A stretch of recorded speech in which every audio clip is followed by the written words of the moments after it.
Good evening, everyone. Welcome to episode 30 of FPL BlackBox.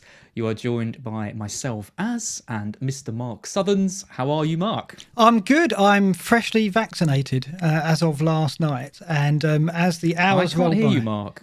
And I don't know whether it's me. Oh, what? You can't hear me? You can't hear me at all? I don't believe it. Can anyone else hear Mark? Can you get us in chat if you can hear us? That's really odd. Maybe it's me. That is really strange. Sorry, Mark, talk now? Yep. Can you not hear me? I can hear now. I've unplugged and refilled. What happened there? Oh, shall we start again? Start again for the efforts of the podcast. The stream always get it, don't they? Oh, the poor streamers. It's because, to give a bit of context, at the start, what we have to do is we have to go into like radio silence for like 5 minutes. And that's the normally time when I'm messing around with like my headset and stuff. And don't do it. Don't do it. Just stay perfectly still while I'm making my cup of tea. Introduce us again just for the efforts of the podcast and make me go ahead. Hello everyone, it's BlackBox episode 30. You are joined by myself, Az, and Mr. Mark Southerns. How are you, Mark? I'm very good. I had my vaccine last night. I was very lucky to be one of the first few around these parts to have mine, but as the hours roll by, I'm feeling a bit more delirious as we go. The side effects, I think, are beginning to kick in, so let's see what I'm talking and babbling about by the end of the show, shall we? Collapse halfway through the stream. That's not going to do much for absolutely. Ratings, no, it's not. What I don't understand is that I'm younger than you, right? But how come I've had the vaccine? You haven't? don't. I can't believe that. That was brilliant today. I thought you were in your late 30s. I was like, okay, you think I'm in my late 30s? What, that means you think Mark's in his early 30s? Unbelievable. It's like, just to explain, I called this episode Harry's Game, which is a 70s drama and an old song by a band called Clannad, who are like a folky Welsh band. And I said, and Az didn't have a clue what I was talking about. I said, I think a few out there, the oldies will get it. Hence, I said, showing my age with the title. And people said, I thought you were the younger one. No, brilliant. Well, actually, you say it was actually two separate people that said that they thought I was older than you. It took me ages to create those two new accounts. It was I'm not very good at IT. So that was highlight of my day. So that cheered me up when I was feeling grotty earlier. But you must be happy. I mean, your game week. Wow, well done, Naz. Well done. We're going to talk about it a lot tonight. Mr. Template, though, you're going to get some stick from me. I deserve it. And I'll talk a bit more about that when it comes to my team. I'll go into too much detail now, but in the end, I just picked a team of players I thought would do well, and it was a week for the template, wasn't it? Because you look at all the top 10k and all the wildcards, they all had similar guys in, and they all seemed to score. So I'm nicely set up, had a good week, and I'm pushing for the top 100k now. Yeah, absolutely. We're going to look at your team. We're going to look at our game weeks. What else are we doing tonight, Az? I've forgotten already. See, it's the vaccine kicking in. Well, Mr. Ben Crellin tweeted something interesting earlier, which could have ramifications for the end of the season. I suspect it won't, but it's worth just making people aware of there's some fixtures being moved, and it's kind of whether the FPL system can cope with that, or whether there's going to need to be a big double game week and a blank game week. We've got team day to talk about. Spurs, we're going to be talking about a lot because obviously they've got a double game week coming out, so defence and attack. Player data, some players emerging now: Greenwood, Pereira, Havertz, Lacazette. Differentials, Az. Have you heard of these? Differentials. These are players that aren't template players, Az. Right, and why would we go for them? Well, because you're not slaves to effective ownership.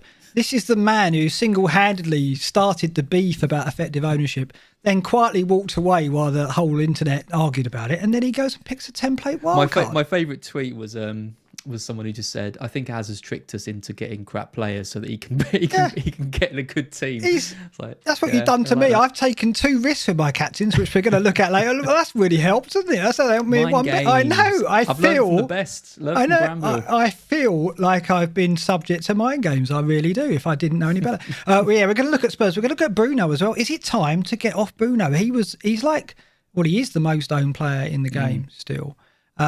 We revealed him as the true king heavy hitter over Salah even a few episodes back. Now, maybe 10 episodes on, we're kind of going, does he look so attractive? So we're going to look at him. Also, as very exciting, remind me, because I could be delirious by the end of the show, we are announcing something that we've been wanting to announce for weeks but been keeping under our hats, haven't we?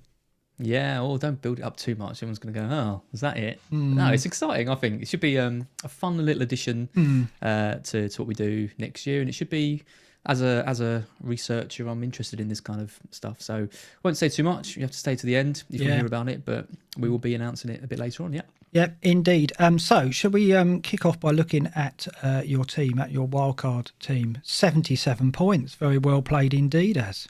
Talk us through it. Thank you very much. Yeah, it was like I said, the kind of the core of the team was I found really easy to put together. There wasn't too many decisions being made. The shuffling around I did was mostly in defence. I'm actually quite happy what I ended up with. Mendy was very, very boring. Very boring. Incredibly boring. I was between him, Schmeichel, and Patricio, and I think I wanted to have the Chelsea double up, and I thought it would just give me a bit more flexibility in defence. But yeah, it was very dull. Rob Holding though, 8 points. I was very happy with that. Just from listening, my team that I ended up with was Mendy, Trent, Rudiger, Holding, Salah captain, Fernandes, Son, try not to fall asleep, Jota, Lingard, Kane, Iheanacho, and then on the bench, Cody, Reguilon, and Davis. I mean, I'm not trying to pull the wool over anyone's eyes. It is the most template team. Well, I can tell you how template it is, because look at this. Look, this is the top 10k wildcard template. And basically, you have got, how many of these players have you got? You've got Forster, Mendy, Rudiger, Trent, Holding, Cody, Jota, Fernandes, Salah, Lingard, Son, Kane, Iheanacho. There's only 2 of those players you haven't got. Because I couldn't afford Vidra. Yeah. Oh, well, yeah. You had to go Keenan Davis. I'm not going to start that because that ruined another one of the best podcasts last week. So I don't want to be bringing Keenan Davis topic up. But yes, it couldn't be more template. And I put you can put your team into livefpl.net, which is where this is from, by the way. Ragaboli's wonderful site. And you can get a template rating.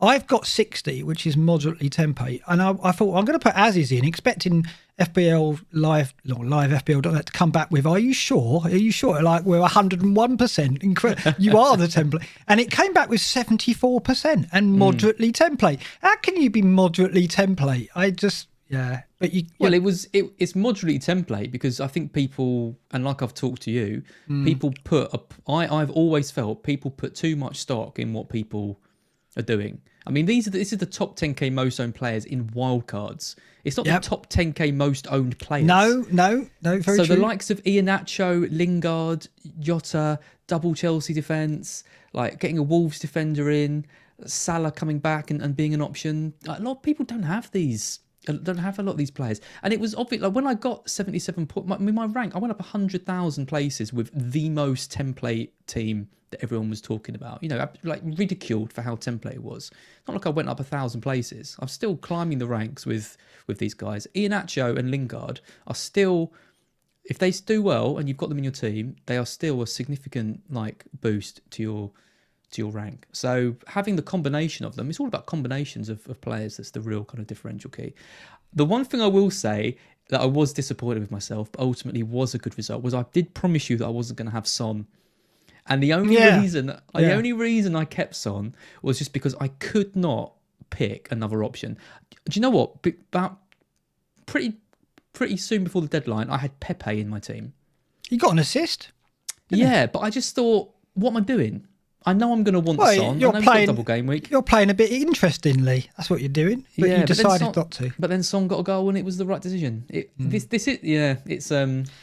It is funny, right? Like when you play the template and it does really well, you kind of go, why don't I just do that all the time? That's the trouble. And then you won't do that. You're not that kind of player. I'm teasing you a bit. And also what's interesting here, if you look at Ragaboli's data in the table below, 26.3% of the top 10k played their wildcard, and the average score was 63. So even though you've got 9 of the template, you got 77 where the average was 63. So you did do better by having perhaps that many. It was a combination, like you say.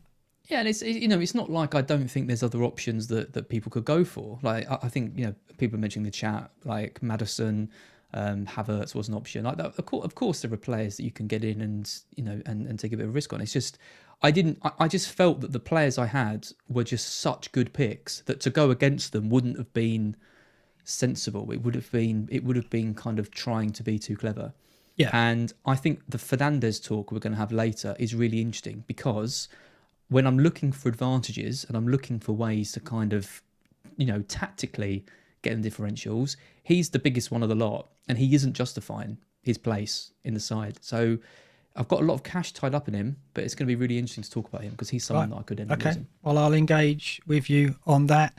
It is interesting that you did so well with such a template scene, but we'll see if you promised to shake it up with Son. We'll see if you do in the weeks to come, but you won't be in any hurry after that result, which is fair enough. Oh, he'll go for the blank. I know he's got Sheffield United coming, but I've got a few guys lined up next week, and I'll have 2 transfers as well. So. Yeah, sure.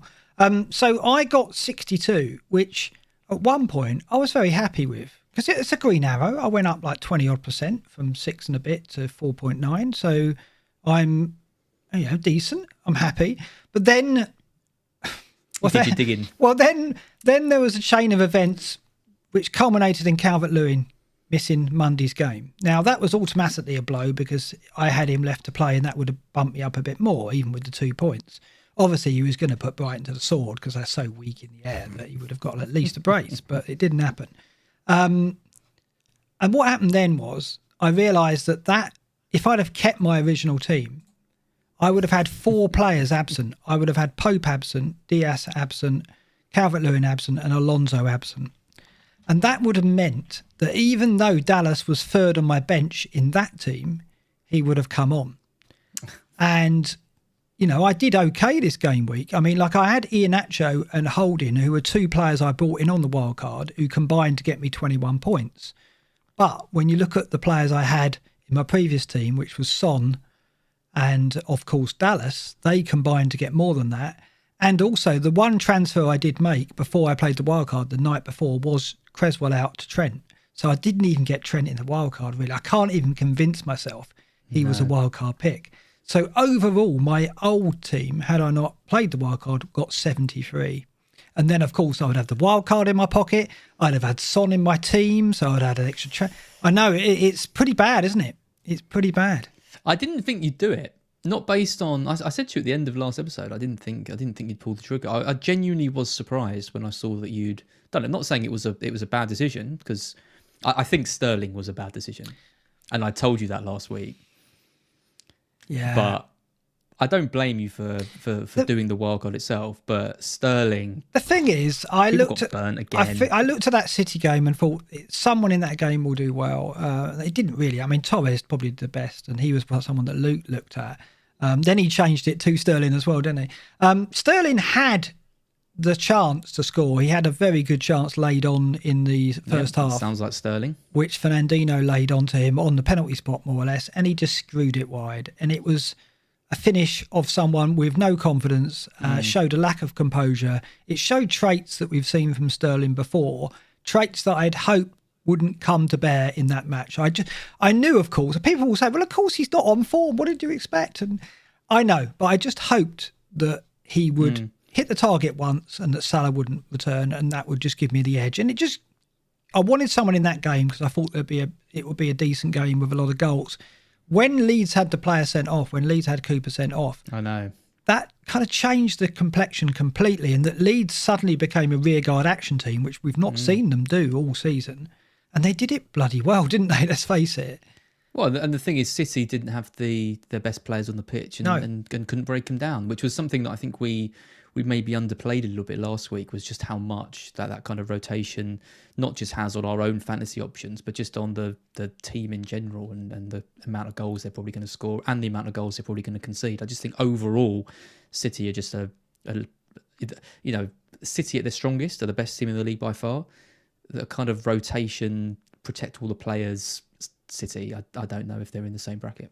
I mean, the thing is, like, had I got Dallas off my bench in my original team, I would have not heard the last of it from Granville and from yourself. Granville would have blocked you, I think, if you'd got full Dallas points. Oh yeah, there'd be a court order out against me and stuff like that. I think I'd have been tempted to. Yeah, it would have been pretty nasty. So I mean, in a way, I'm kind of glad that I don't have to rely on that kind of that bench, whatever you call it, kind of Fernando. But it was. It is what it is. I've got to move on. I have got the team set up. People were, and it's funny as well. Twitter, people knock Twitter, but whenever I went on Saturday night, I think, or Monday night, and said, "Oh, that's it. I could have done better if I hadn't played the wild card." And people were reassuring me, saying, "Oh, don't worry, mate. You've set your team up." And I was like, "It's okay. I'm not, really upset about it." And I think it's nice. People do. They see what you're like on these streams, Mark. Well, they know that I'm passionate. Worrying, Paddy. They're worried for your health.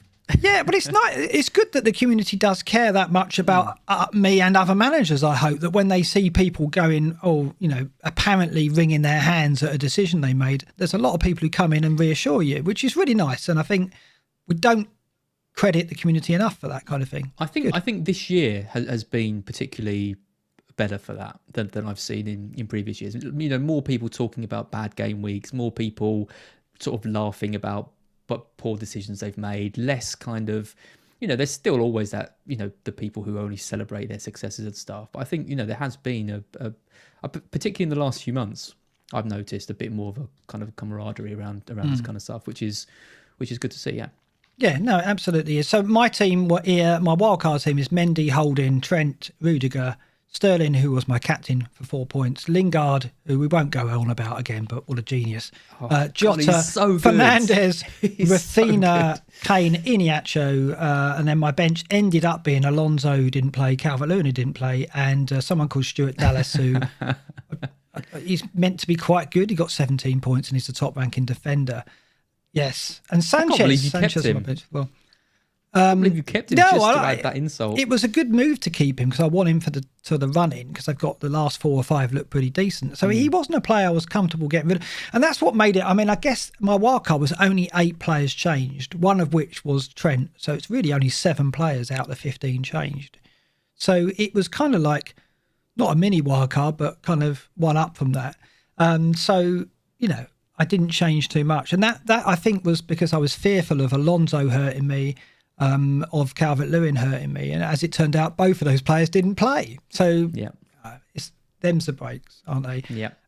Let's look at Great in the Good League just briefly, because I am still behind Fabio, but only by 3 points. He got a rise of 1,451. I got a rise of 1,422.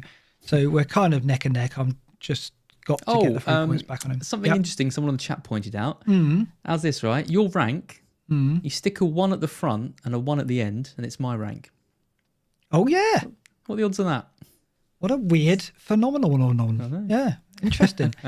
You've pulled away, though. Well done. You're in almost a comfort mid-table. You're almost Crystal Palace, aren't you? There. Hey, my dad won't be happy with that. I know. Comparison. I did that deliberately. Yeah, it's all right. Mid-table's the target. Matthew Jones is in my sight. I'm not too far behind him. I mean, if I can get through this season and finish in the top 100k, I'd probably take that at this point. So, yeah. It's all about. I found it's all about sort of realigning your goals. I think people can get upset when they're not 10,000 and they're a million, but I think having a sensible target of where you want to end up has really helped me this season.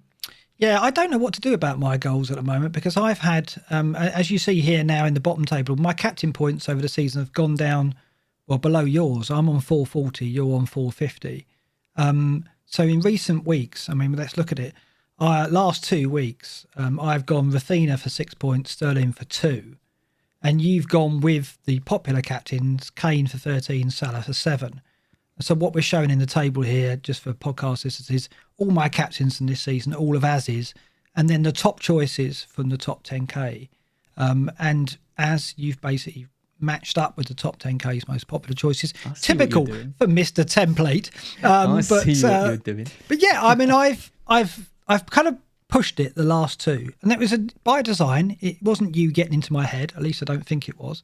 It was me looking at those game weeks because I played safe with Kane in 29, and then knowing that I had a decent lineup for 30, and then wildcard in 31, so I'd push in them too. So I've done it, and it's failed. Basically, by the tune of 12 points. So I'm 12 points down by taking some risks with 2 captains. So now I look at it and go, well, we're going into game week 32. There's no debate on the captaincy, really. If you've got Kane, you're captaining Kane, right? We are going to look at the captains later, but it is Kane. So I know that my mind's made up, or it's made up for me this week. But I am wondering whether I should just stick with the popular options. I don't know. Unfortunately, like I said to you last week, I just can't see any reason why people will go other than Kane or Salah between now and the end of the season. I don't think there's going to be a strong enough option that's going to emerge to really challenge that. And it's mostly just going to be Salah for me every week because the fixtures are just ridiculous.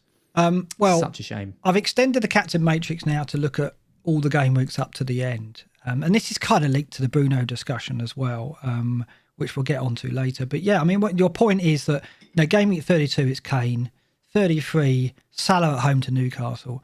I don't think I can avoid that either, because Salah's stats is showing an improvement. Newcastle are going to probably have to attack and try and get something from every game now that they play, and they can't go there and be negative. They will try and counter, but with Sam Maximin and Wilson back, they probably will try and get something from the game. So they'll be fairly open, I think. So for me, the next 2 weeks, I don't think I can push. I do look ahead and think it's difficult, right? Kane as Sheffield United. We never say that. No. Kane, I mean, difficult to try and be different is what I'm saying. There is 1 week, the 1 week I'm looking at. I mean, game week 35, all bets are off because that's likely to be a double game week of some sort and some magnitude. I like the Nacho shout in that week. Yeah. To rival Salah. Yeah, at home to Newcastle. If that game week stayed the same, then Iheanacho at home to Newcastle is an option. I think that Salah at Burnley in 37, you've got plenty of options here. You've got De Bruyne versus Brighton away. You've got Fernandes at home to Fulham, Kane at home to Villa. But you've also got Lingard at West Brom and Rafinha at Southampton. Lingard at West Brom is probably the one that I'm looking at and going, between now and the end of the season, that's where I will try and push if I need to. Yeah, I like that. I like that a lot. Yeah, so that's what I'm kind of doing now. I'm looking ahead and going, right, having tried it for the last 2 weeks and failed, I think I've said about picking my battles. I think that's what I've got to do. And I think the next 2 weeks are a given. And then I see where I am 34, but it probably will be Kane against Sheffield United. I mean, it's Kane at home to Sheffield United. You can't ignore that, can you? No. It's hard, isn't it? So no, and I think Newcastle, Sheffield United, Palace. I think they're the games that I really like the look of, and the Kane Salah have got 3 of those in the next kind of 7 weeks. So that's 3 definitely sorted, and then the likes of West Brom. I think they could be down by then. If they're down, then game week 36 and 37. I really like. I mean, you give me a bit of optimism actually. I like the Nacho in 35. I like Lingard in 37. Well, look at Lingard's run at the end. Brighton away, easy.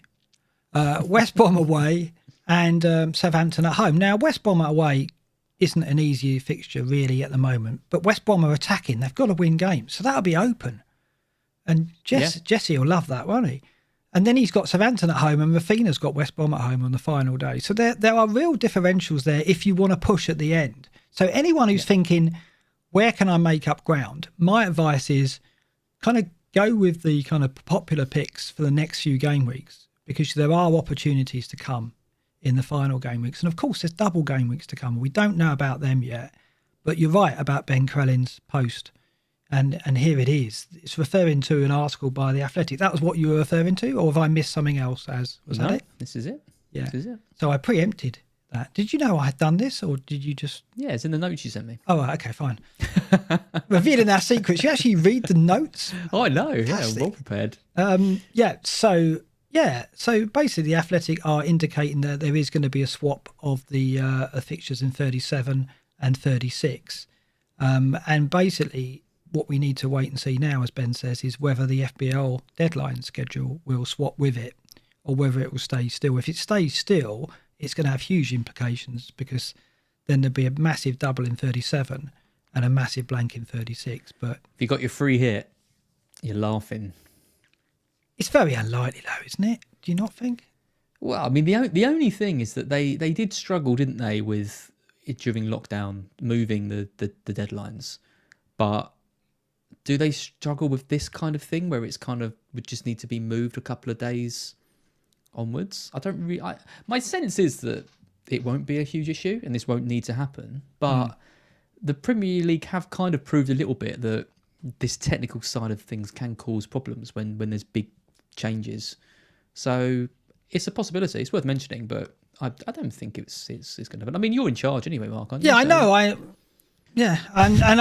What do you want? What suits your team best? That's the question. I haven't had time to figure it out yet. When I do, I'll make the call. Obviously, I'll send the email and so on. But I will have to sit down and work out. And the thing is, when I look at Ben Crellin's timeline, and you almost need, a degree in maths and philosophy to kind of work out what's going on, because there's so many kind of variations and configurations of what could happen that even Ben is struggling to explain it. So every time we feature stuff from Ben at the moment, it's not us going into detail about it because it's very difficult to explain. But he's suggesting that by the end of game week 33's deadline or leading up to it, we'll have clarity on what's going on. So fingers crossed for that, and then we can go into a bit more depth. Just one question: if you've still got your wild card or your free hit, and you were thinking of playing it, this week or next week when there's the blank, would you hold off for this if you had that, or would you say I don't think it will happen? So I don't know if I'd make decisions off the back of it, but it's worth thinking about. If it did come to kind of this eventuality, and you did have the wild card or the free hit, you'd be in such a strong position for the final. Well, I think I'd save the free hit, right? Because you're going to save that until the blank in 33 anyway, right? And we'll know by then, maybe, right? So you don't play the free hit now. Wild card. I think the problem with holding the wild card back is you're running out of game weeks where the wild card can have an effect for you, and that's why I played it this week. Because I hand on heart, if I was playing it this week, would I pick a team much different to the one I picked last week? Probably not, because players like Iheanacho did well, Lingard's still doing well. I'd want Son and Kane, who I'm going to end up with. So that's why I played it when I did, because I thought there's no point in holding on to it, because I don't think the landscape's going to change too much. Well, you targeted the fixtures till the end of the season. Yeah. That's the thing with it, isn't it? There's not going to be another big fixture swing because we're near the end. No, the big swing is the double, right? And we're not going to know about that. So there's no point in sitting and waiting for something, because by then, game week 35, you've only got 4 game weeks for it to actually have an impact. And I don't think, Ben put together some scenarios for game week 35, and looking at those scenarios, I won't go into them here. I think most of us are going to have quite a few players who have doubles anyway. We're not going to need the wildcard to build for that. The only issue would be if you've still got the bench boost and you're wildcarding in 34 and you're bench boosted in 35, then it's worth saving, I guess, for that very reason. So many, many variations. We don't know enough yet. So let's stick to what we do know, which is some data on some teams. Yeah. So what I've done is quite simple. We won't go into too much detail here. But I just wanted to highlight Spurs' position, because obviously they've got the 2 fixtures this game week. They've got Everton and Southampton. So they're the teams that I've highlighted here. And it's quite surprising, the defences we're talking about. Tottenham are mid-table. So they've really kind of struggled to hit the higher echelons in terms of minutes per expected goal conceded. They're right mid-table. Every 69.4 minutes they've conceded XG or warranted an XG award, conceding a chance every 7.2 minutes. And then you look at Everton and Southampton, and they're below them. So very average defences on show when you look at the season data. When you go down to the last 4 matches, Spurs and Southampton are even worse. So immediately this makes me think that the Spurs defence, we know this already from watching matches and anecdotally, isn't one you can trust at the moment. Despite Mourinho's negative tactics, they're not a defence that you can invest in and be sure of. Did you see the stat about Lloris today? How he is, over the last kind of 3 or 4 seasons, he's saved Spurs the most points of any goalkeeper for their teams. So he's like statistically the best goalkeeper over the last few years. He still has mistakes in him, obviously, but it does make me wonder where they would be without him, because defensively they're just all over the place. Like the Doherty Aurier thing just isn't working. I don't think either of them has any trust.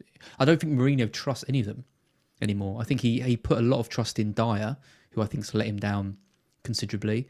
Sanchez hasn't improved. I've got a friend who's a big Spurs fan, and he says Sanchez has all the like materials to be like a world-class defender, but just doesn't seem to be improving. Still making mistakes, still not doing the kind of basic things right.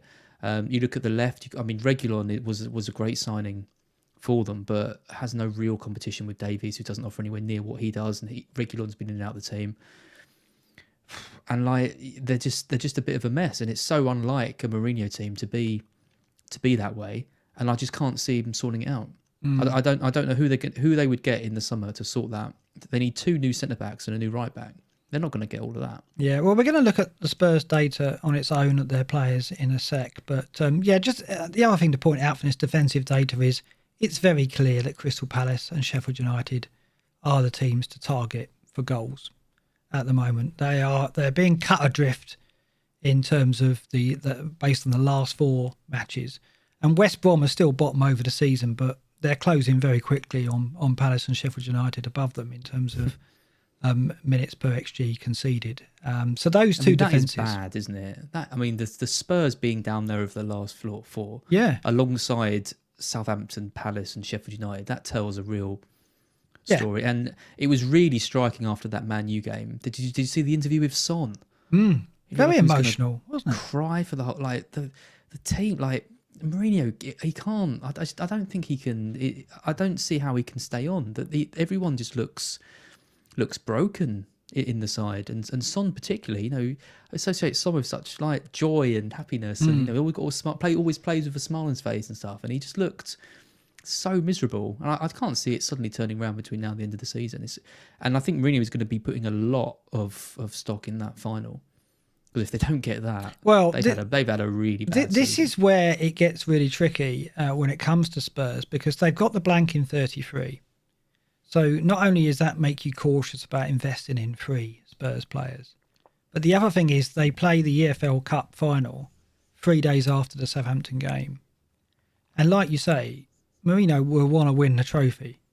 And it really depends, that Southampton game, which is the most favourable of the 2 fixtures they've got.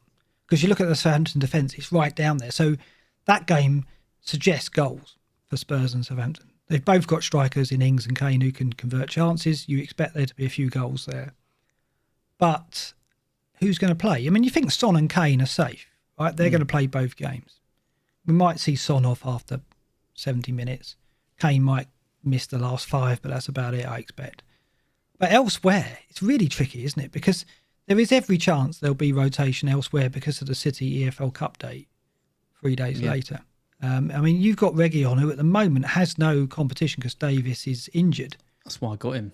But when he got injured, he was originally touted to be back for the Everton game. So we have to keep an eye on that, because it could be that it's not a lot you can do about it. But anyone considering Reguilon should keep an eye on the team news before tomorrow's deadline. I don't know what's going to come out. The worry with Reguilon is he's now so important for Spurs. He's one of the 3. I think Højbjerg, Kane, Son, and Reguilon.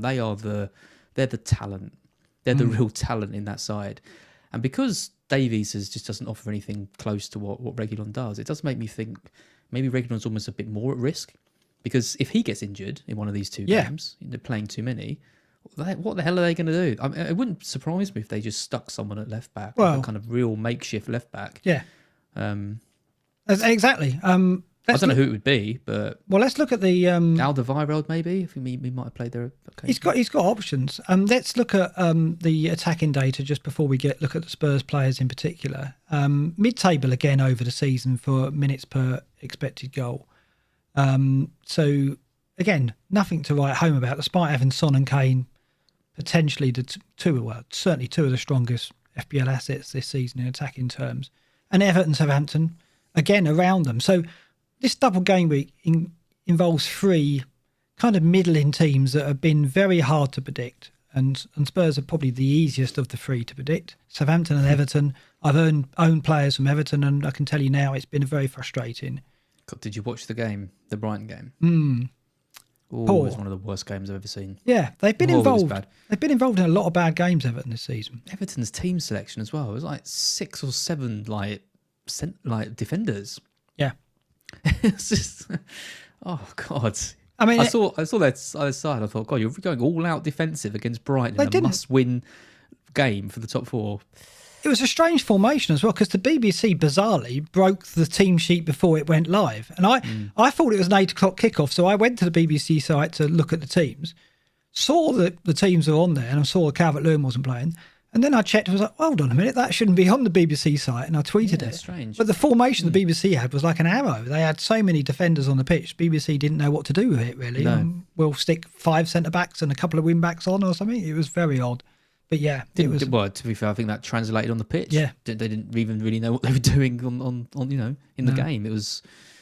Oh, it was a bad game. Yeah, really absolutely. Well, I mean, looking at the team data over the last 4 matches, attacking team data, Southampton have actually looked lively, and they do end the season well. I mean, they have done previously. They've got very little to play for other than pride, but Ings is back, and we know that he's the catalyst. So I do see goals in that Spurs game for both teams. Everton's attack is pretty awful at times, and without Calvert-Lewin, maybe Reguilon is a very good bet for that first game to get something out of it. It's just whether he plays Southampton. Yeah, I mean, I got Reguilon just to give me an extra one. You know, it's always nice to target a double. I mean, he was my kind of differential player in the end because I don't think many people are going to end up with him, and I don't blame him. And I definitely don't want to keep him long term. But I think that the 2 fixtures are good. Like the Everton Southampton game, that they are 2 good fixtures for any side. And I think a lot of people who've kept the triple captain chip are going to be putting it on Kane or Son this week, and I can't see any better time to do it. I wouldn't even hesitate. No, I mean, looking at the double game weeks that Ben Crellin put together, I don't think there is a better scenario available than Spurs playing Everton and Southampton. Although there's question marks over where Spurs are at, where their heads are at. Off the back of what you said about Son, I would still put it on Kane if I had the triple captain now, which means you can't wildcard, of course. So if you've got the wild card, you're holding that off another week. But I still think triple captain is the right chip to play in this forthcoming game week. So just looking at Spurs data here, I've highlighted 3 players who are often discussed. They're in the conversation for tripling up on Spurs, and that is Lucas Moura, Aurier and Reguilon. I mean, Reguilon presumably is your best bet there. Yeah, but I mean, it's not saying much. I mean, Lucas Moura's done all right. I think he's become a bit of a go-to guy for Mourinho. He's been playing quite well, but fantasy wise, I don't think he's ever going to be someone who's going to get you a huge one. I mean, I remember he scored that hat trick 2 years ago, and that was like amazing. And everyone flocked to him. He's just not... You have these players, don't you? You just kind of know they're not going to be ones that really deliver the goals and assists reliably. So he's an okay kind of outside pick for the double, but I wouldn't be expecting big things from him.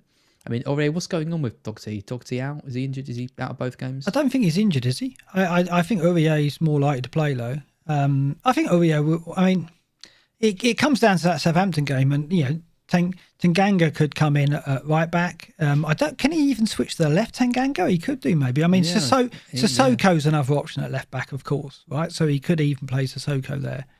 I wouldn't be going anywhere near Aurier. That's one too far. I mean, a few people are saying in the chat. I mean, Rodon does look like a centre back that Mourinho likes, and he's been playing well.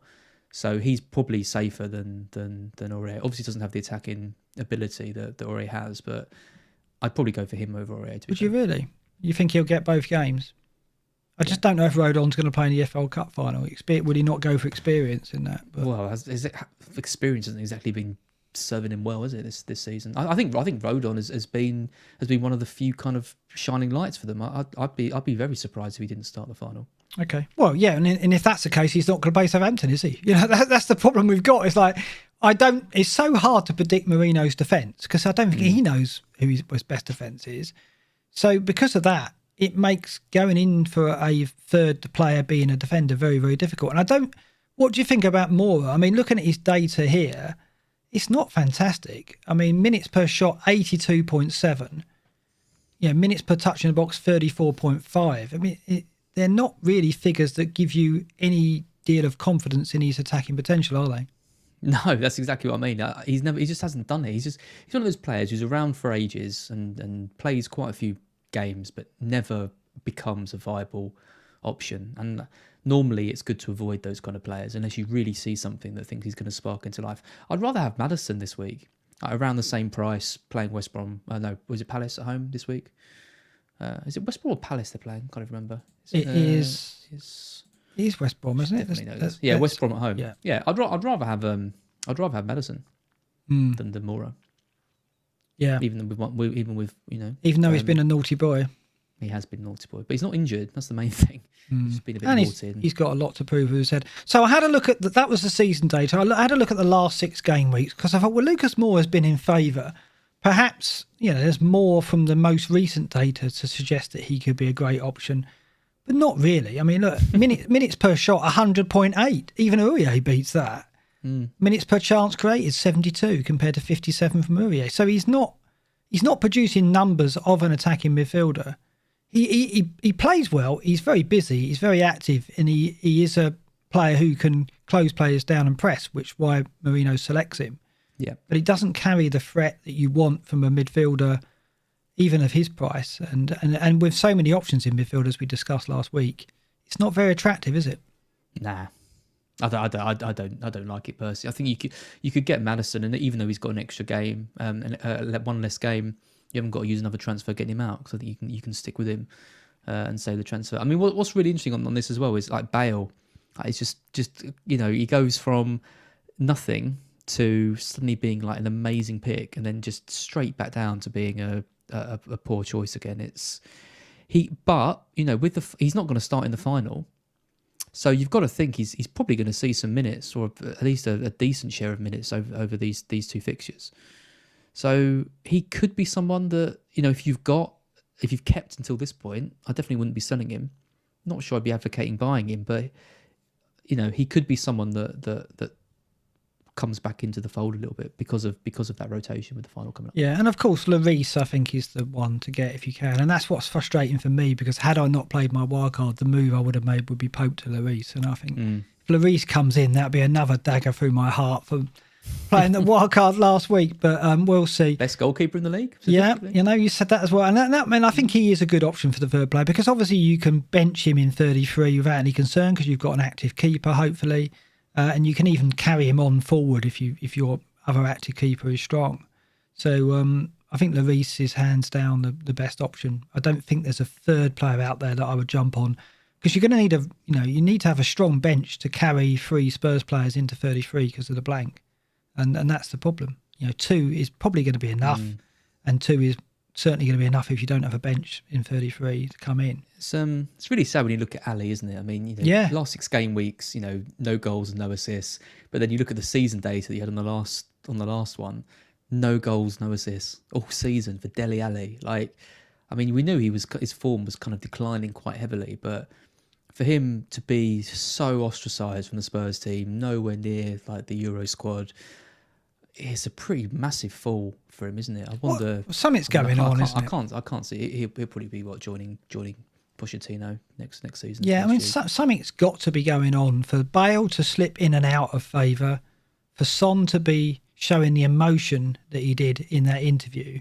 I mean, Premier League footballers have to be mentally robust to be Premier League footballers, but Son didn't look it in that interview, and obviously he's come in for awful abuse online through social media, and we don't condone that. But I don't think he was he was aware of that at the time of the interview. So I don't think that was a factor. I think it was just the outcome of the match and the incidents in the match which led him to be giving that interview in the way he did. You've lost to United 2-1. Like, I thought for the first half in that game, Spurs were actually decent. They played well. They created some chances. United were poor, but then they let United grow into the game. And in terms of, I mean, I've seen some really bad Spurs performances this year, and I think that one was, I think they could actually maybe take some positives from it, even though they lost the game. To see how dejected the team was after that match, it was kind of like, this is the best we can do. We've thrown everything at this. This is it, and this loss has really, really hit us hard.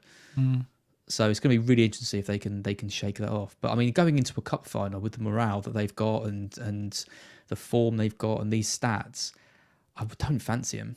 No, I mean, City are just a machine at the moment, aren't they? So you just think it's going to take a supreme performance by Kane and Son to make the difference, I think, for Spurs.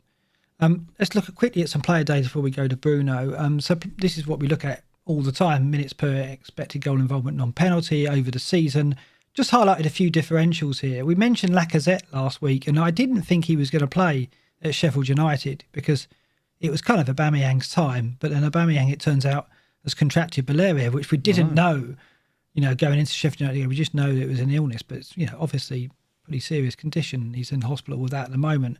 Lacazette played. Billy captained him in his team. Did he? He got the brace for him, so he was very happy with that. Watched the match with me, and he was very happy with the goals.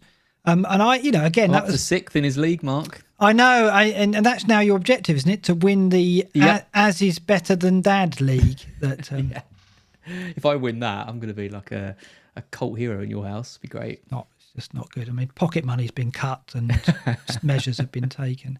So Lacazette was a differential. It did come in. I mean, you're not interested in differentials, though, are you? But just for a minute, let's entertain the fact that you might be. What do you think of Cavani? Scored again tonight.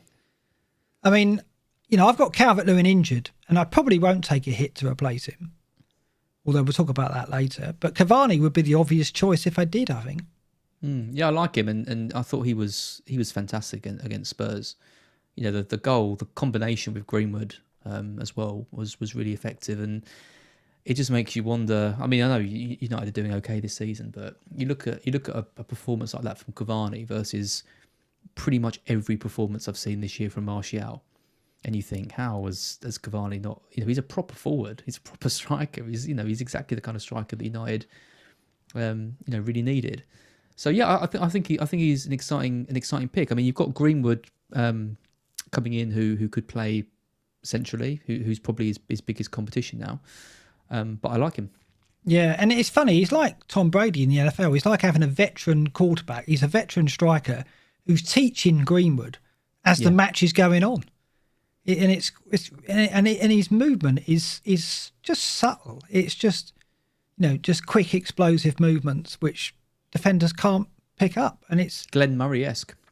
Well, exactly. I'm seeing it in a red shirt at the moment. Well, not at the moment, but yeah. I mean, it's just interesting that what he does doesn't look that complicated, and yet it is an art, and he does it extremely well. Yeah, and his finishing is obviously exemplary. Yeah, I mean, he's definitely, if you're looking for a differential this week and you've already got loaded up on your Spurs, Cavani or Greenwood look to be the way to go. And obviously with the Calvert-Lewin injury, people will be looking at Cavani, I imagine.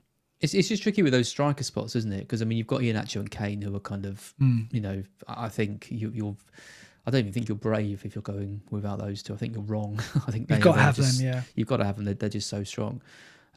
So I think you could make a case for losing Fernandes, freeing up some cash, going for Cavani, maybe strengthening midfield somewhere or like that. But it's really tricky with these players because. I especially with the strikers, because I really like that midfield five. I think that midfield five is strong, and it is Bruno. I think is maybe the weakest thing. Though. Well, he's in this table here. He's lower down. An XGI every 178.6 minutes. He's very consistent in there. A shot every 27.9, and over the last 4 game weeks, he's still up there. He's in the top 10, just outside the top 10. An XGI every 120.66 minutes, a shot every 29.9. He's got 1 assist in the last 4 game weeks. He hasn't delivered, but he's still producing some decent numbers. But when I looked at his numbers from game week 19 to 31 compared to game week 1 to 18, there is a clear and massive drop, as this table reveals. So every aspect, minutes per goal, minutes per assist, touch in the box, shots in the box, big chance created, XG non-pen, and minutes per point are down between game weeks 19 and 31. So there is no question there's been a decline, hasn't there? Yeah, and it's noticeable when you watch United play as well, because it's the fact that we're talking about the likes of Cavani and Greenwood. Rashford's looking quite bright again. Shaw still looking good. We're not talking about Bruno because I think even his performances have been not at the same level that they were earlier in the season. I mean, what is it in terms of like actual FPL attacking returns? I mean, he got the assist, didn't he, against Brighton? I mean, 2, 5, 3, 10, 3, 3, 12. It's not awful. He's got 3 double figures. Ticking over, isn't he? 3 double-figure returns in 10. And what's interesting as well, he's owned by 57.6. He's owned by 66.9 of the top 10K managers own him still. And for game weeks 1 to 18, he was ranked 3rd overall for points. And even for game weeks 19 to 31, he is ranked 3rd overall for points, as that table below shows. So Gundogan, between 19 and 31, was the top scorer, 95 points. Fernandes, on 84, is still, if you look at just the heavy hitters, the top scoring heavy hitter over that spell. So although he's declined, relative to other players, he's still holding his own, more than holding his own. Yeah. I mean, the reason I'm thinking of getting rid of him, which is growing more with every with this talk, is that it's that kind of calculated gamble. We're not going to captain him. I can't see any way in which Bruno Fernandes is our captain, either of our captains, between now and the end of the season. The fixture list isn't great. After Burnley at home, Leeds away, Liverpool at home, Villa away, Leicester at home. Then they've got Fulham, who could be really fighting at that point. Then they've got Wolves away. Like this isn't an amazing run. Yeah, well, there's the ticker here. So you're right. They're kind of mid-table United. Burnley, this game week 32 is the fixture that he could fire in. And that's why I don't advocate getting rid of him yet. I'm going to hold him myself for 32. Is that what you're thinking as well? You're going to hold him for this week? Yeah, I'll definitely hold him for this week, but then kind of assess. And if he gets a monster haul against Burnley, then it might be a bit like whoa. But the other thing is United have got they've got Europa League. They're winning tonight. They're still going in that.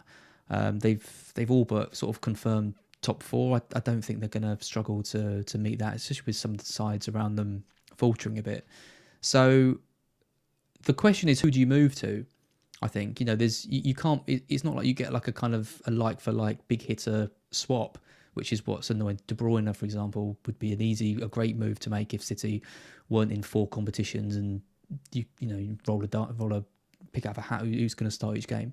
So that's when you look at the likes of like Leicester, and I look at I mentioned Maddison again.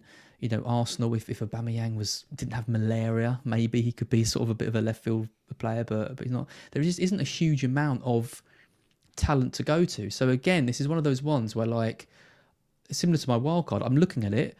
I want to be brave. I want to be different. I think the pros of getting rid of Fernandes outweigh the fear and the risk. So I'm happy to make that move if I can do it for the right player. I just don't know who that right player is. Yeah, and it's interesting if you go back to the captain matrix again.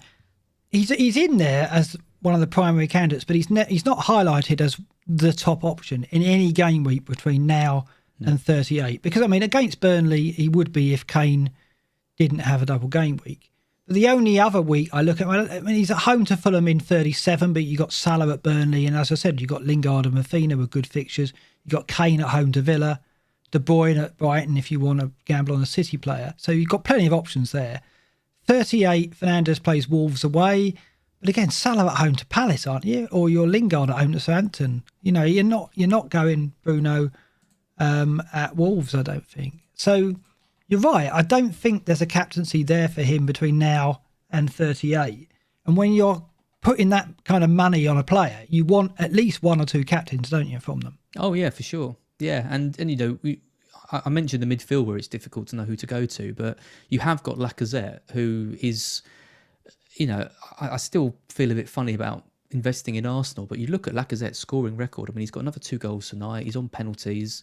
He's really stepping up to be the kind of main man again when it looked like Aubameyang was back as the kind of main centre forward. So it could be that actually taking money out of Fernandes lets you go for Cavani or Lacazette. Or Vardy, although we haven't seen anything from him. He was really poor. No, something really wrong there. Something wrong with Vardy, I think. But yeah, that if I was going to do it, that would maybe be, if I was going to take Fernandes out, I think it might be that switch of formation to the extra striker. Yeah, I mean, what's interesting for me, I'm going to be going get Son in for Sterling. Obviously, Sterling goes to Son for this week, and then next week it was going to be Son to Salah for 33 Newcastle. And for the run-in. But actually, I could go Fernandes to Salah and keep Son, which is probably what I'll do. And then spend that. Because you've got Son for Sheffield United. Yeah. So that could be the way I go because of this. Because I look at this and go, well, between Salah And, my differential picks, which I'm looking at in the last 3 game weeks, I think I've got it covered really between Salah and Kane, and then up to about 37, 38, that's when I might take some risks. So I don't see Fernandes. The only thing that worries me is this. I've updated the double-figure hauls, and there's no doubt, Fernandes is top of that still on 11 double-figure hauls ahead of Son and Kane. So when it comes to explosivity, if that's a word, he is still peerless in that respect. Even Salah has been disappointing in this respect. Only 5 double-figure returns so far this season. So there's a worry. There's a major difference between Fernandes and Salah in that Fernandes only needs 1 attacking return to get bonus. I think there's once this season he's got an attacking return and hasn't got bonus. I think even sometimes he gets bonus but he doesn't get any attacking returns. Whereas Salah's the complete opposite. Salah has always pretty much needed 2 attacking returns to get any bonus because of the amount of times he loses the ball and all of his shots off target and all stuff like that. So that obviously helps players hit those double digits because he gets a goal, a clean sheet, 2 free bonus. He's hit 11 points, relatively easily. Whereas Salah might be less than that at sort of the 7 or 8 mark, like we saw this week. So that is what makes Fernandes such a great option. It's what's made him such a great captaincy option as well. But I do think without the captaincy, there might be potential. And also with Greenwood and Cavani offering options in that United attack, there are ways in that you can try and, so if United do get a heavy victory between now and the end of the season with Cavani or Greenwood, you've got a ticket in the raffle, haven't you, so to speak. I hate to use the word coverage, but yeah. Well, yeah, I mean, for example, I could do Fernandes and my mate Davis to Greenwood and Lacazette. Yeah. So I'm gaining an extra good player if I feel like. And look what Greenwood did at the end of lockdown last season. He was 4.5 striker. I backed him over the likes of Rashford, and he was absolutely brilliant. So he looks like his form is getting into that again because he was really good against Spurs. His delivery was fantastic, and he's been leading the line sometimes as well. So I think he could be a bit of a shrewd one. Yeah, absolutely. So let's see what happens. I mean, I'm going to park the idea for now. I think I would, as I said, we'll take Bruno into 32 and we'll monitor it and see what he does. I mean, I think Burnley is a good fixture for United. I mean, I've tipped quite a big win there. So let's see what he does out of that. And I'm not in a super hurry, but I'm going to want Salah for 33. So there is a decision coming up there. So double figure hauls. I mean, there was a request on Twitter for me to update the data that I did some weeks ago. So I thought I'd do that.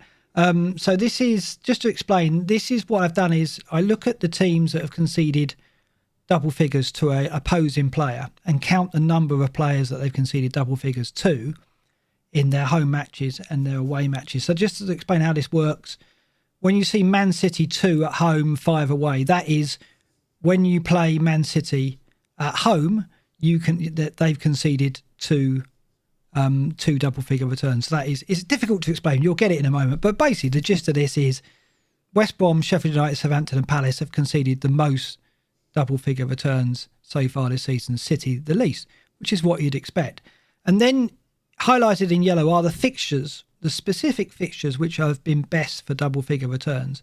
And that is when a team goes to West Brom away is a fixture that has given 19 double figure returns to the opponent, and Palace and Sheffield United at home. So if a team is playing either Palace or Sheffield United at home, those teams have conceded 16 double figure returns. So Palace have joined Sheffield United and West Brom amongst the most generous teams in terms of double figure returns now. Everton are a joke, aren't they? You go to Goodison. Yeah. 12 double figure returns at Goodison they've conceded. Compared to 5 when you're playing away. I mean, Ancelotti's got to sort that out. Strange that, isn't it? And when you look at Brighton, they're quite similar in that if you play Brighton at home, they've conceded 10 double figure returns. If you go to I almost said the Goldstone ground, if you go to the Amex, it's 5. So they're much stronger at home, which is perhaps what what you expect, but you don't really understand the Everton numbers. What's surprising though is that this is happening during COVID, when there shouldn't really be any real difference between them. But you can still see in this that there are these differences between home and away. And you look at things like Liverpool. They're talking about they want the music to be louder in the stadium because they think that's affecting the players. Or United is changing their seat colours because they think that's having all these little things they're trying to do to try and eke out any kind of extra, anything extra they can get. But it's strange. I'd love to probably look into the psychology of home and away, during this time, because it must be weird playing at home when you're used to a big crowd and not having that. One of the teams that highlights the home and away golf is Burnley, right? So at home, they've only conceded 5 double-figure returns. Away from home, they've conceded 14, which is clearly... Burnley are a team we always associate they're being stronger at home and weak away, and that's exactly what this shows. So there is a home and away thing there. Clearly. Yeah, you've got things like pitch dimensions, and look at Leeds' pitch and whether teams get more used to playing on certain surfaces, and the fact you haven't got to travel and you've got your training facility. Obviously there's all this kind of small stuff, but I still would have thought that it would be a bit more kind of normalised because of everyone, because it's such weird conditions for everyone. But yeah, the Burnley one is the real standout there. Well, Burnley and Brighton actually, because. And Wolves, there's still teams that are doing better, and that's why I really like this chart, because I think it just, I like the double figures because it kind of puts it in FPL language, but also shows who the stronger teams are really clearly. It does, and it shows that Burnley, going to Old Trafford is a great fixture for United. If you're looking to get in on some differentials, Greenwood and Cavani at home to Burnley looks a good fixture, depending on whether there's any rotation off the back of the European tie. And that's why, Bruno, you've got to hold him for this week. So I think there will be goals for United based on what we're seeing here. Some double-figure returns could be in the offing. Someone in the chat just said, look at this, look, FPL SWAT, who's a big figure on Twitter. I follow him, I believe. I like a lot of his tweets. He says, Goldstone ground, no way is Mark under 30. There we go. Good point. He's found me out. Exactly.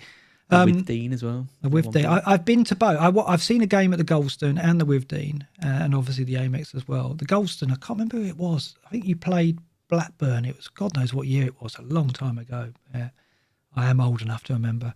My dad will probably remember it. Yeah, I'm trying to think. I think Smith was still playing for you at the time. Smith must score. I think he was still playing for you. We're gonna need a catchy name, because this segment is great. People love it, but double figures allowed. It's not really doing it for me. If everyone's got a good catchy name, alliteration's always welcome.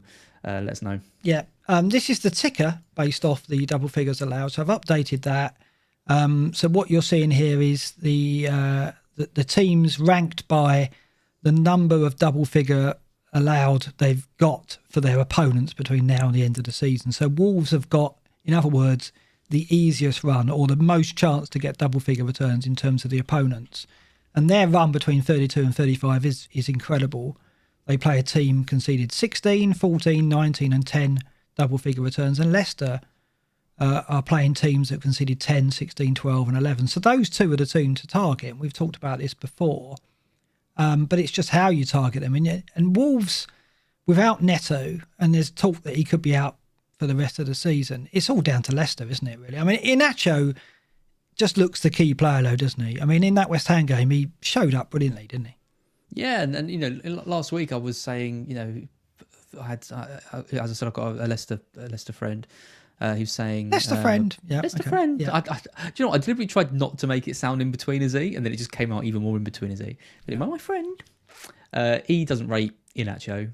Talks about him as being a good poacher, all that kind of stuff. And just what I really liked was the 2 goals he scored were completely different. He got that poacher's goal as his second goal, but his first goal, amazing effort from outside the box.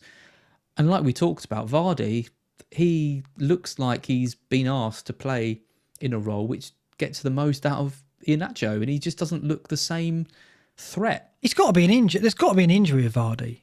To me, I agree. He didn't look like he was covering as much ground as he normally does. He didn't look like he was harrowing defenders as much. He didn't look as strong with his back to goal, protecting the ball. he looked like he was playing within himself. So it's not just the position on the roll, it was just his body language as well. Like every time he gave the ball away, you could see he was looking down.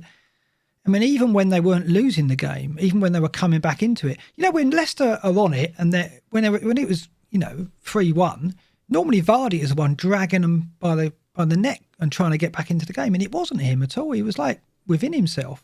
Don't know what was going on. Very strange. It was a good example of I think Iheanacho was the obvious pick, but I know people went for Vardy because they kind of wanted that kind of explosive differential that normally people were going for. But it was a perfect example of, to me, that wasn't picking a battle. That wasn't picking a sensible battle. That was just hitting and hoping. Because Iheanacho, his stats are off. Like there's just no comparison. And then when you've got stats like that, that tells you one thing. When you watch the game, and I still think watching games is so important because Vardy's stats don't always tell the story about him. But he did not look right. For whatever reason, he did not look right in that game. So if you've got Vardy over Iheanacho, I just don't think it's the right play at all. Well, I mean, going back to the season data, Iheanacho is up there, minutes per XGI every 150.2 minutes. So he's actually ahead of Vardy now over the season. If you look at the last 4 game weeks, he's the top player overall. XGI every 77.3, a shot every 21 minutes, 5 goals in the last 4 game weeks. Absolutely on fire, right? But so that's the data argument. Yeah. But the other argument, and this is what's interesting, and I think Green Arrow are talking about this, assessing form, and it's something that I think Zofar wrote in his Fantasy Football Scout article as well about assessing form.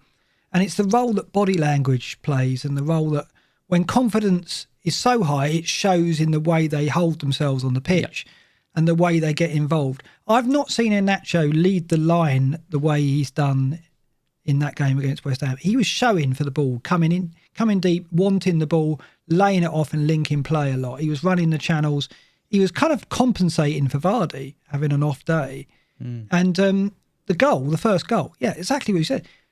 Mistake by defender, turn, shoot first time, top corner, Fabianski, no chance. Well, I'll tell you what it is, and the perfect example is Lingard. It's players enjoying themselves. Not going to talk about Lingard again, though. We can't do that. But, no, I'm not going to talk about Lingard, but I'm going to talk about it a little bit because it is that enjoyment. It's that when you see a player who looks like they're having a kick around the park with their mates, everything's coming off for them. I just don't see how stats can really paint that as well as it can just watching them, because I'm not claiming to be the world's greatest footballer, and my friends will testify that I'm definitely not. But I see people when I'm playing football, and things just come effortlessly to players, and there's a lot of pressure that comes with being like a Premier League player. Mopé is a perfect example. His body language every game this season has been terrible. He rarely looks up. He plays with kind of sag shoulders. He runs into trouble. He's never. Last season, he had spells of looking sharp, looking up, looking like free, and like he wanted to play. Whereas now, you just see it. You see that kind of body language. I think you only get from watching games. And Iheanacho and Lingard are, to me, the 2 happiest players. Yeah, and I think what's important, if you look at something like Rate My Team and other models, they will still have Vardy ahead of Iheanacho going into the next game, right? Because of historical data. But what a model can't know is the level of confidence that they've shown in recent matches, right? We've got a good one in the chat from Steve Elbows. Expected joy. Love that. Expected joy. What, for the double XJ? XJ. Yeah, I mean it's kind of thing. But it's true. You can't put numbers and data behind that. It's just an assessment you get from watching the match, and that's why you've got to combine the two. I use models, I use data, and I use models like Rate My Team, but I also rely on my own appraisal of how players are looking in little things like whether they're showing for the ball, whether they're taking players on, where they're shooting from. If they're high on confidence, they're shooting from all angles, right? Vardy, did he even have a shot in that game? No. Yeah, that's the thing. But an example, a couple of years ago when Di Maria was playing for United, I mean, he started the season gliding around the pitch, scoring outside of the boot goals and chipping keepers from he looked class, and then he had the personal issues, didn't he? And it was obvious. You could see after a few games, he just his whole buzz has just disappeared. And I think there is something in noticing when that's happened and not getting that buzz back, I think is quite difficult. And that's why Lingard is, to me, is genuinely really inspirational this season, because the amount of criticism and pressure and everything that he's had over years and years and years of his career to come back and do what he's doing, and that smile to be back, and that gliding and the joy he's got back, absolutely amazing. And I loved it the other day when Moyes cuddled him after the game. I think it was at Wolves, and Moyes just grabbed him and ruffled his hair, and the camaraderie between Moyes and Lingard is apparent. And when you're playing under a manager who values you, who trusts you, that's clearly unlocked in Lingard what we're seeing. And again, you can't measure that. XJ, I tell you, this is the thing. Joy. We've got Steve Elbows has hit it with like facial like smiles, and you can measure the the angles of the smiles. XJ, someone will put that together. We'll be rich. Brilliant work. Well, Steve Elbows would be rich. Nice. Yeah. That's his idea. Fair enough. Okay, let's look at the predictions, shall we? Prediction standings, 31 points in it, still sneaking ahead. I'm still just under 50%. You're on 45.6. We did it differently last week. And I think FPL Potnoodle, who's been keeping our scores throughout the week, if you didn't know, appreciated the fact that we did some shortcuts for him and put the scores in. And we've done it again this week. And what's interesting is that I don't see your scores and you don't see mine. We put them in separate, right? And we predicted 7 identical outcomes and 4 identical scores. Wow. So it shows you that we do influence each other when we do it not in the other way, where we're both taking it in turns. We're obviously trying to pick a different score to the other or the outcome. When we're doing it independently and, not seeing each other, we're quite similar in the way we appraise the matches. Worse. Well, I don't know. I don't know how it's going to work out, but let's just quickly go through them. You're predicting the Spurs win. I've gone 1-1 in the Friday game. Everton at home are pretty awful.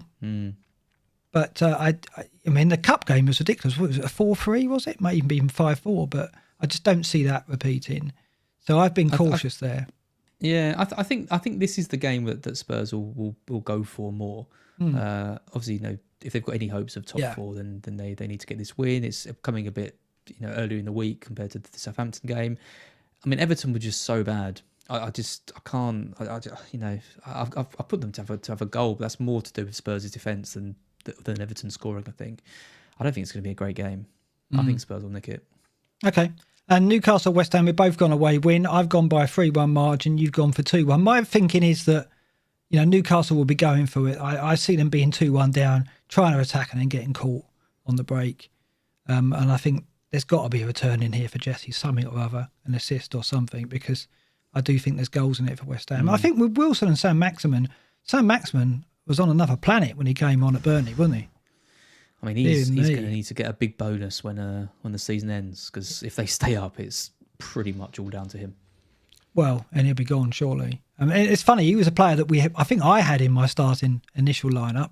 Did you have him as well? No, I didn't. He was really popular. I didn't want to go anywhere near Newcastle, but he was in a lot of... He was one of those players... every year you get one weird template player who everyone's like, oh, he's going to be perfect. Never comes in. Werner, for example. Yeah. Wolves, Sheffield United, we've both gone 1-0 Wolves. Very popular scoreline when it comes to Wolves, and you don't see Sheffield United scoring. Arsenal, Fulham, we've both gone 2-1 Arsenal. Yeah. The narrative here is I think Fulham will get a goal and we'll peg them back, but I think it's too much. Arsenal got too much. There's too much going for them. I think Fulham are probably done now. To be honest, I think they've, they really looked like they were going to fight their way out of it, and they just haven't. The results have been really bad for them. Teams around them picking up points. I think they've got. I mean, I can't exactly remember how many points they're off now, but they would 6 points off. I mean, they're really going to need to start stringing together some good results. And the thing is, with Sam Maximin and Wilson back, they're going to get results. I think Newcastle now. Yeah, I just don't know where the goals are going to come from Fulham, and they're conceding stupid goals as well. I feel conceding to Villa and or whoever it was in the 90th minute. I mean, and Wolves, yeah. Wolves, yeah. Traore's first goal of the season, I think, as well. I mean, come on, that's relegation bound. And the thing is, Parker deserves credit because he has turned them around and given them a fighting chance. And defensively, they've improved. He brought in players on loan, and he's got loan players playing for the club with some passion, which is quite hard to do. but it's that cutting edge. And, when Newcastle have got Wilson, who makes a big difference, who will get, will push 15 goals over the season, maybe even more. Fulham don't have that player, and they haven't got anyone who can turn a good performance into a win, and that's the problem, because they've had plenty of good performances, but not enough wins. Well, arguably they have with Mitrovic, but he's not trusted. Yeah, and I'm not trying to say that's the right or wrong option, because I think they've done well and they've been a better side without him in. But he was always supposed to be the kind of talisman of Fulham, wasn't he? And it just hasn't happened. He hasn't looked fit. He looks fitter now. He looks like he's lost a bit of bulk and he's more mobile. That goal at Villa, for example, where he went round the keeper, or Ming's mistake. I don't think he could have scored that at the start of the season. He wouldn't have got to it, but. So he looks a bit more on it now. But I think they need him. I think they need it, but I think they need him. But I think it's come too late. Yeah. United Burnley. You've gone 2-1. I've gone a heavy win here for United. I'm going 3-0. I just think they're confident at the moment, and I do think Bruno might force us to change our mind after this game. Just Europe, really. Just they played tonight, 1-2-0 against Granada. Another good result for them. I think they'll win, but I think Burnley can put up a fight. They're doing. They're scoring goals. Yeah, they are. They're playing all right. They're playing all right. They've got, they're playing with some freedom in attack, which is not often you say that of Burnley, but they're showing encouraging signs. Vidra's done well, and so maybe there is a goal in it, but I'm still going to back United heavy win. Leeds Liverpool's an interesting one. You've gone the 3-1 to Liverpool. I've gone the 2-2. I just think, Leeds have tightened up at the back, but I do think there's a goal or two in it for Liverpool. You're thinking Liverpool will get 3 goals there? Yeah, I might be underestimating Leeds a bit. Liverpool are out of the Champions League now, 0-0 against Real Madrid. Just a lot of criticism for starting Milner and Wijnaldum, and lots of missed chances again. No Diogo Jota, which was they kind of already written that off. I think that tie before going in. So it's just all focused on the league now, and I think for Liverpool it's the difference between a disaster, absolute disaster of a season, or one they can just, get top 4, write it off, come back next year. And so I think they need to win. Yeah, they've got good fixtures to do it. Yeah. And I think it'd be a bit, Liverpool been better away from home than they've been at Anfield. They got the win against Villa, which was a good win for them. And this would be a bit of a statement, because this is probably one of 2 of the actual tough games they've got left. I just think Leeds, we underestimated them massively at City. No one could have seen a 2-1 win there, could they? So I'm hesitant to say luck. Win. They rode their luck.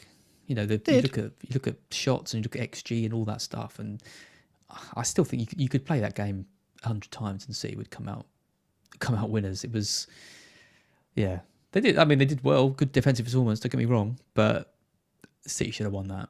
And I guess they've got Cooper suspended for this game, which could be a factor. But I'm quite happy with the draw. Chelsea-Brighton, we've both gone 1-0. Yeah. Is that your default Brighton scoreline? Pretty much, yeah. And up until recently, I think it's the default Chelsea scoreline as well. They look really good against Palace, and I think Palace made them look good at times. But it was good to see, Havertz scoring sort of the goal that we kind of thought that he was. Calm, composed, clinical. Pulisic is looking back. I'd love for Pulisic to be a factor betwon now and the end of the season. He looks it now, doesn't he? Yeah, and Werner's kind of out of the picture a bit. Didn't play in that game. Didn't play in the Champions League. So yeah, I still find it hard to back heavy Chelsea wins. I still think they're a good, solid team, and I think we'll keep them. We'll keep the score quite low. So puzzle me this: do you think Alonso plays against City in the FA Cup semi-final, or will he play against Brighton? I don't think he's first choice anymore. No, nor do I. A couple of weeks ago, I said the system they play, Alonso is first choice over Chilwell. After that West Brom game, I think Tuchel's gone. That was it. I agree with you. Yeah, you're back up. So but Chilwell can't play 5 in a row, surely, because he's played the last 2. He's played the last 3 now, and I think he will play. I can't see Alonso starting against City. So I'd have thought Alonso will start against Brighton, wouldn't you? Or do you reckon Chilwell will play 5 in a row? I don't know. No, nobody knows. But I'm in this conundrum as to whether or not to keep because Alonso's a player that if you get rid of him and he plays against Brighton, he could do pretty well in that game, right? But this is exactly why I didn't want him. I know. This is exactly the reason why I didn't want him, because this is too much. It's a trap, isn't it? I don't know what the priority is. If the priority is the cup, then I guess he does play more in the league. You can't play Alonso against Mahrez and Sterling and Silva and Foden, surely. That'd be crazy, wouldn't it? You've got to play Chilwell in that game if you want to win that game, I would have thought. Right. I mean, Alonso started some big games for them. He started the last Champions League game, didn't he? If I'm a Chelsea fan and I see Alonso playing against Foden or Mahrez, I'd be really worried because they're the types of players who can take him to task, I think. Whereas him against Brighton, who have Brighton got on the right-hand side? Veltman, and you don't really play with wingers, do you? So I think it's ideal to play him against Brighton. But who knows? We're trying to second-guess Tuchel here, aren't we? Yeah, I mean, Alonso's minutes, I mean, he's only played 2 of the last 6. Yeah. It's just the fact I don't see Chilwell playing 5 in a row because it's like Reece James, you know, he's going to get... He got that... He missed the Palace game. Hudson-Odoi started. So... I think you keep him and you play him. Yeah, I think the best chance you've got is this week, but I wouldn't want him till the end of the season. Because the option is selling him for Reguilon, but I just don't think it's worth it for a hit. Nah. It's not, is it? No, I don't think so. Thank you, Raz. That's what I needed to hear. Spurs Southampton, we've both gone a victory for Spurs. You've gone 2-1, I've gone 3-1. I do think, I mean, Kane and Son play, right? There'll be some rotation. And I think the Saints' defence, as we've seen with the data, is obliging. I think it'll be a good game, an attacking game. But we've both gone the Spurs victory. I wouldn't be too surprised to see something weird from Spurs here. Vinicius coming in for one of Son or Kane. Maybe. What do you think? Reguilon out for Tanganga or I don't know, just something. I mean, Southampton. I would think Mourinho's going to look at that and think we should win this game without. When we can. I mean, Son, you know, he's been injured for a while. Yeah, Son might get a rest, but and Kane is, you know, if you're ever going to rest him. You can't. What do you put into? Do you put any stock into this Golden Boot thing? Because often as FPL managers, we go, well, Salah and Kane will want to play because they're playing for the Golden Boot and they're going to care about it. That's the kind of narrative, isn't it? Do you put stock in that? Yeah, because it's the only trophy he's going to win. That's Spurs. You know, do you work for Dulux? Do you, by any chance? When it comes to the end of his career, he's just going to have a load of golden boots and not much else, I reckon. Yeah, I mean, there's stock in it. He's a striker. He's gonna want to get goals. It's as simple as that. I think there is, and I think, you know, he's gonna be pissed off if Mourinho benches him in especially against Southampton. I can't even remember the last time Kane was benched. No, so I can't see it. No chance, I don't think. But yeah, could be right. Villa Man City. We both gone 2-0 Man City. Popular Lawrenson scoreline. And then finally, Leicester West Brom. You've gone in heavy 4-2. What's that? A Nacho hat trick? I think there's going to be goals in this one. I think West Brom have got something a bit about them. They've finally managed to unlock Pereira, and I think Leicester. I think you're right about Leicester. We talked about their defence last week. You said you didn't really trust them. I worried a bit about the makeshift nature of their first choice defence because they've so rarely played together all season. And I think if Leicester are going to get top 4, it's not going to come from resolute defensive performances. It's going to come from scoring goals. So yeah, I'm going to back Nacho. I'm going to back Maddison. I think if you've got those players, I think if you've got like Castagna or Pereira, the clean sheets probably won't be there. But I think at wing back, they could do quite well as well going forward. It should be a good game that one. Look what I've done. Look, this one's for Gemma. Oh, look, no. 2-1 West Brom. She's celebrating again, a 3rd consecutive win. What's going on? It's on. 2-1. Oh, yeah, I don't really want West Brom to stop winning too much. Brighton aren't completely safe, but I do think Leicester concede goals at home. We've seen it, and the way West Brom are playing at the moment with some confidence, Pereira's on fire, absolutely on fire for them. I mean, he's the kind of player you should have looked at some point this season. Should have kept him. Yeah, I know.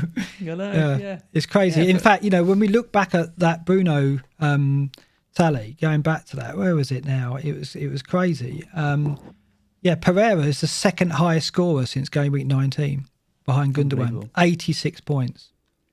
It's crazy, isn't it? That he's done so well over that spell, and we'd never even been in the conversation, has he? Really? I mean, I had him in my game week 1 team because every West Brom player fan I knew said how amazing he was. I watched a few matches of him last year. He was just like heads and shoulders like one of the best players in the league. Absolutely brilliant. And he's a bit like Buendia of Norwich last year. It's like, well, where are you? It's like Delia Smith, where are you, Buendia? You know, because you think they needed him. He barely played last year. I think Farke was just like, nah, I don't trust you for whatever reason. But you think if they had managed to unlock him in the same way that Allardyce seems to be unlocking Pereira now, they might have been able to give it more of a go. Yeah, but I think with Buendia, he has got no end product whatsoever. That was his problem. Whereas I think Pereira does have it, right? And I think he's playing in that central. He's playing in that central role, isn't he? Behind, he's moved in more central, and Big Sam's getting goals and assists out of him, and it's good to see. Getting points. Points out of him. I think we need the soundbite. What? Don't know what you mean. Go on. Give me a Dean Smith. No, not yet. Yeah, so I'll go for a shock West Brom win in that game. But hopefully something in it for Nacho, and Maddison will be playing his way into your team with some returns in that, maybe. Let's look at the captain decision. We've looked at the matrix already. Let's skip past that.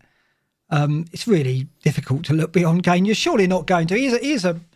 Here's a question for you. If you don't have Kane, would you take a 4-point hit to get him in to captain him? Yeah. Yeah, of course you would. Yeah. I mean, but realistically, if you haven't got Kane at this point, are you really even playing seriously? Come on. Yeah, if you haven't got Kane at this point, you're bot number 36451 playing as a slave computer playing FPL, aren't you? Come on, the fixtures, the golden boot, the goals he scored, the points he gets, the double game week. Yeah. Any active FPL manager, surely he's getting Kane in this week if they don't have him or has him already, you'd think. The data points to options, and Iheanacho shows up well again. And we did skirt over him a lot last week. He was top of our data for expected goal involvement last week, and we didn't really pay mind to it because we were looking at Salah. I was hell-bent on Sterling, and lo and behold, he got the 2 goals at West Ham and returned. So it's an indication that, again, we should forget the pricing, particularly, in the case of players like Iheanacho and Pereira, who are showing such strong form, and Lingard, of course, as well, and start just considering them as decent picks, which is why, I do think in the last 2 or 3 game weeks, these are the kind of players you can look at, Lingard, Rafinha, and Iheanacho in particular, as players you can take a punt on. Just not this week, I don't think. Yeah. I just want to give a shout out at this point to someone who's in one of my mini leagues, Alex Doyle. I mean, I've done a lot of rough and smooths over the years over at Fantasy Football Scout and on the Scoutcast. I have never seen a smooth quite like this before. Let me just... You're nicking Scout's section though here, aren't you? Are you allowed to do this? For good cause, for Alex Doyle, right. So he had Alonso captain and vice on Pereira. So Alonso I hate him already. Alonso doesn't play, Pereira comes in. Who comes in for Alonso though? Dallas. Of course. 17 points. He then has Diaz. Guess who comes in for Diaz? Holding. Iheanacho. 39 points in total from those 2 benched players, including his vice captain. Is he in your league, is he? Yeah. Well done, Doyle. Good. Outrageous smoothery. Absolutely outrageous. Very well played. So I think there are some... I mean, Salah away at Leeds. I mean, you predicted a win there for Liverpool, so you presumably think that Salah's going to be in the points. But yeah, this isn't the week to take a gamble on anyone other than Kane, surely. No, the only fixture that I really like the look of is that Leicester game. I think Iheanacho is a good option this week, but I wouldn't gamble on it. So what about Son over Kane? Because his data here doesn't really compare in terms of minutes per XGI over the season. Non-penalty 202.4 compared to Kane on 151.3, and even recently the gap is even wider, 248.4 versus 128.1. But Son is not an XG player. You can't really use the data to kind of assess him and the form he's in. Do you see those fixtures, I think is more to the point, as being fixtures where Son could come good? Southampton, of course, were the opponent of game week 2 of the incredible 4-goal haul. He's not going to produce that again, but could Son be a differential captain? It could be, and I think if you're in the kind of, this is the kind of thing that Luke and I were talking about. I think if you're top 1K, it's and you really want to push, maybe for the real higher echelons, I think this is probably your chance to go for it, because I think pretty much everyone's going to go for Kane, and there's not a huge amount in it, I don't think, but the penalties for Kane, it's over a double game week as well.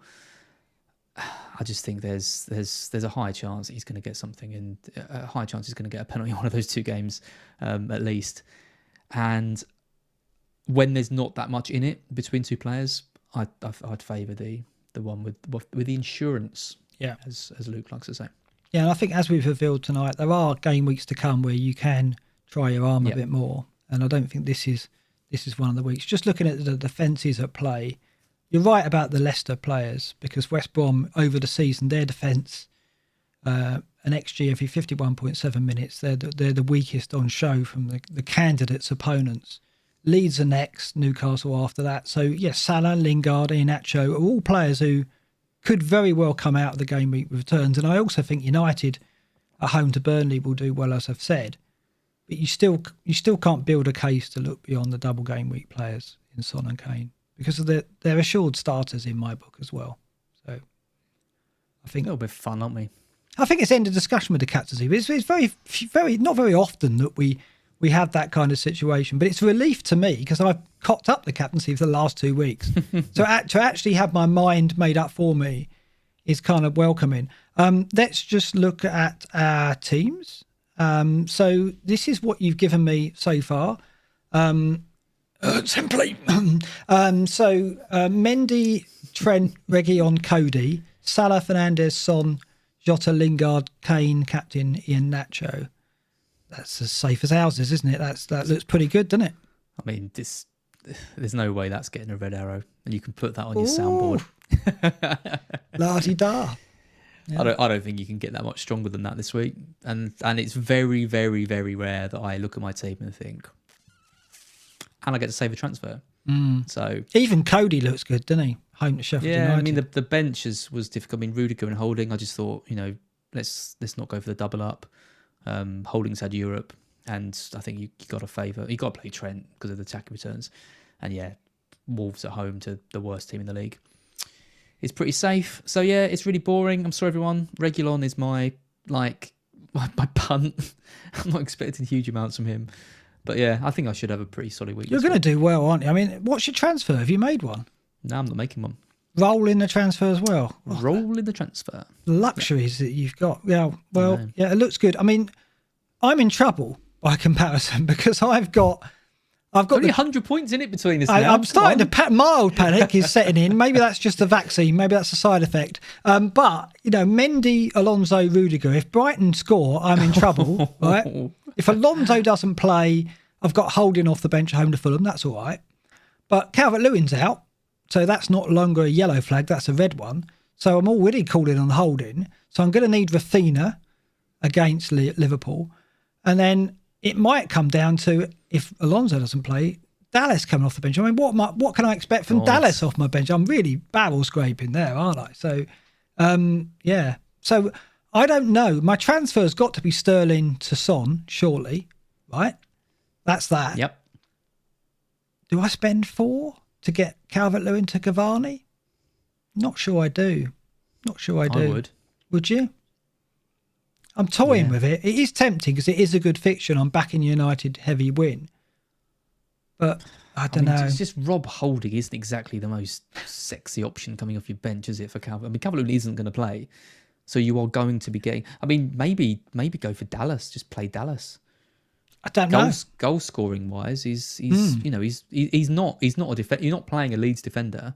You're playing a Leeds attacking mid. And Leeds defence against a shaky Liverpool. Yeah, Leeds defence has been strong at home, really strong recently. So it's not a given that Liverpool score. We hope and we expect them to, because we've both got Liverpool players. Have you got your wild card left?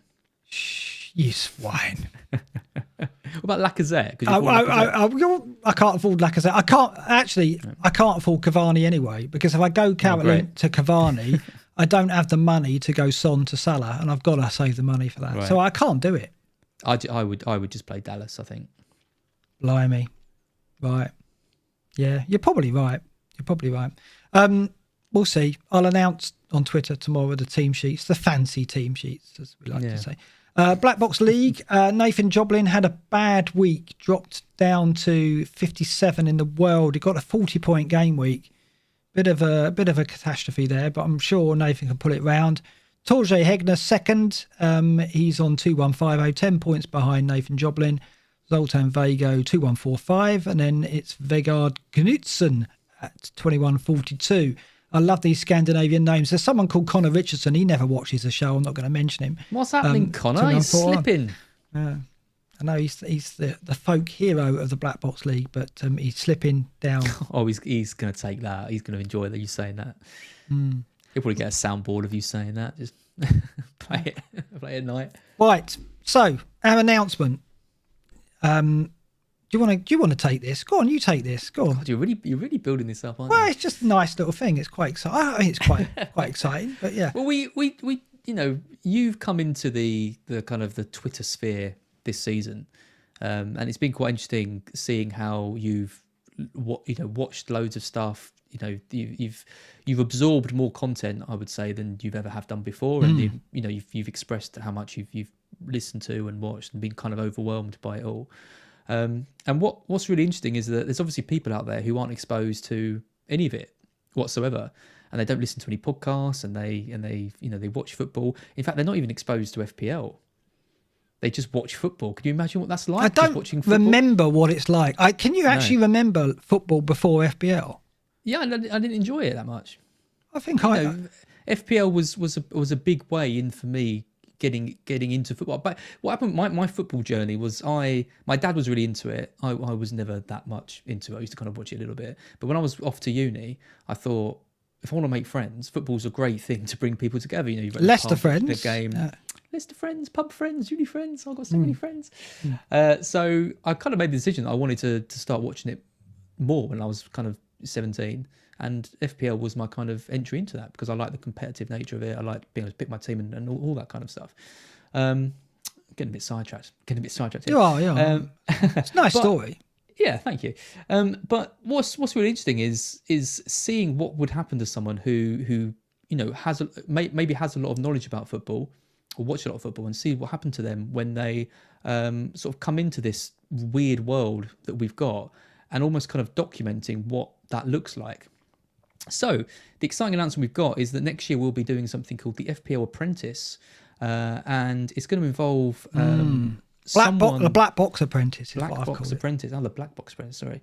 And what we're looking for is someone with no experience playing FPL, someone happy to be on camera. So you'll obviously be talking to us. They watch football on a regular basis. They might know a little bit about stats and XG and all that kind of stuff. No presence in the FPL community, so a complete nobody, but someone who'd be happy to maybe enter into that world. So what we're thinking here is like it is people like my dad. It's people like it could be your mum, your dad, your brother, your sister, people who kind of maybe watch from the outside and go, "What the hell are you doing? It looks quite interesting, but I'm not really sure how to get into that." So if you know anyone that would be interested in doing this, and it would be chatting to us, it might even be two. So Mark could have his apprentice and I could have mine. That's the scenario I think, that we have one fight them each off against each other and see who does best. Yeah. I think that'd be a good scenario. Sour Deep says, how do you find this person? We don't. We would like you to come to us. If you've got relatives, if you've got friends who might be interested in this, then get in touch with us. We'll probably arrange a meet, depending on how many people message. It might be that you do a short video for us, a kind of a proper apprentice style interview.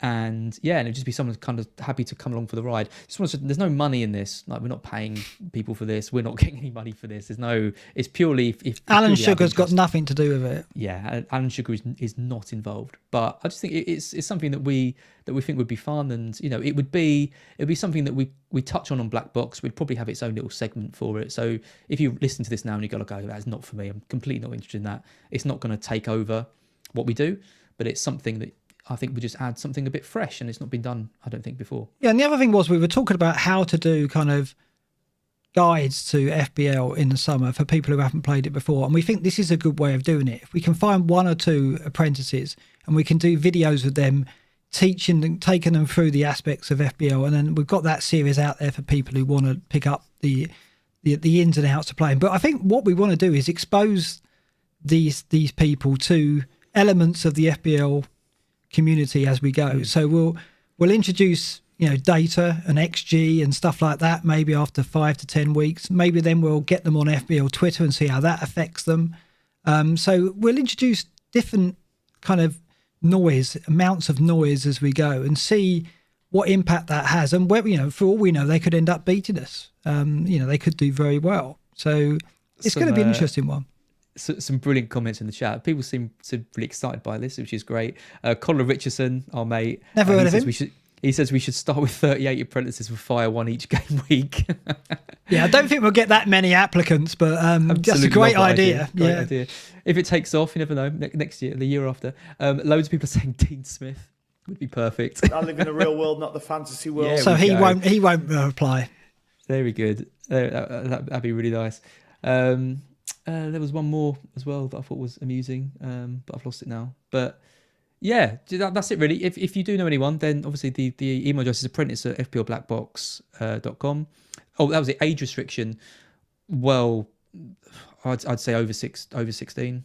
Yeah, they've got to have a Twitter account, haven't they? So I don't know what the restrictions on that are, but good question. We are going to launch our website in the coming weeks, and there'll be full details on this a bit more when we've worked them out. Yeah, I thought we'd get it out there, Lo, before someone nicks an idea very similar, because that was always a way that someone will come up with it and go, and then we'll look like we're nicking it off them. So I just think that let's get it out there and let's see if anyone comes forward and nominates anyone of interest, and then it's going to be a bit of fun for the summer, because we're going to do some videos with them, hopefully some podcasts with them, where they're going to learn about FPL with us, and obviously they get a bit of coaching from us and all that. We'll see what happens. Yeah, mostly from you, I think. I think one thing I said to you when we started was something that really interests me is doing more kind of FPL tutorial type videos. Because I think a lot of the podcasts, if you don't know anything about FPL, they can be a little bit hard to enter into, especially if you suddenly presented with XG and all this kind of stuff. So I think it would be nice to have a series of videos with this person, which are proper entry level tutorials, which can then go to new players of the game and help them out. Yeah, and I do love the idea of us having one each and seeing who can do better. Yeah, but we'll see what we get. We'll see. And when they beat us, they can take over. Yeah, that'll be a disaster, but that could easily happen. Yeah. So yeah, let's see what we get. It might not come to anything, but we're putting it out there, and then we'll see if we can get a feature or a series of videos and podcasts out of this. It'd be quite fun, I think, next season to experiment with that, and seeing how this noise, as we talk about, influences their decision making as they go as well. So there it is. It's out there at last. We can stop teasing people with it and see where it goes. That's about it from us, I think, this week. We've finished quite early. It's only an hour and 45. Look at that. How organised is that? Well, it's pretty easy. Get Spurs, Captain Kane. Yeah. See you next week. That's true. That is very true. Would you like to do the smash and likeys? I would love the likeys this week, is it? Yeah, we're 1,500 watching. Obviously, we know that Roper's been going on and Chapman, all the stuff. So thanks for tuning in. It'd be great if you could hit the like button right now. There's only one dislike this week, which is it's about 4 or 5. But yeah, please all hit the like button and make sure you're subscribed to the channel as well. Mark, I think we're going to stay on and do some backstage Q&As. I've had a second wind, so I think talking about FPL with you has brought me round. Good, good. So if you're interested in that, the after party will commence in about 5 minutes. I'm going to grab another water. Going to be back on the beers, I think, next week. But yeah, thank you all for listening and watching, and we will see you next week. Yeah, and one more thing, actually. I'm going to have to change the scenario next week. Shout out to Pete Wilkins, who runs Gaming Careers YouTube channel. He's helping me put my studio together in the shed, so I'll be in the shed hopefully next week. And Pete, by the way, is in the last 128 of the FPL Cup. So we found someone who's in the fight. What? He's still in it. He's still in it. He's still in the cup. No way. Yeah. That's outrageous. Which is crazy. So we should follow him. If he wins this, he's in the last 64. That'd be crazy, wouldn't it? And he's only started playing FPL this year as well. So what's his rank? How's he doing? He's like 9,000 in the world in his first proper season. Done very well, hasn't he? Yeah. He would have been a great. He watches this, but I don't think that's helped him much. But I mean, certainly it'd be interesting to see if he can get. He's in our league, I presume. Interesting to see if he can get any further in the cup, wasn't it? Because we only saying, weren't we, a few weeks ago, we don't know anyone who's ever done well in it. So I'd be tempted to go all out for it. So would I. Oh, totally, wouldn't you? Got to, haven't you? Yeah. So we'll follow Pete, and thanks very much, Pete, for your advice so far. I'll be in the shed next week, maybe. So look out for that. Exciting. It's a good night for me. Good night, everyone.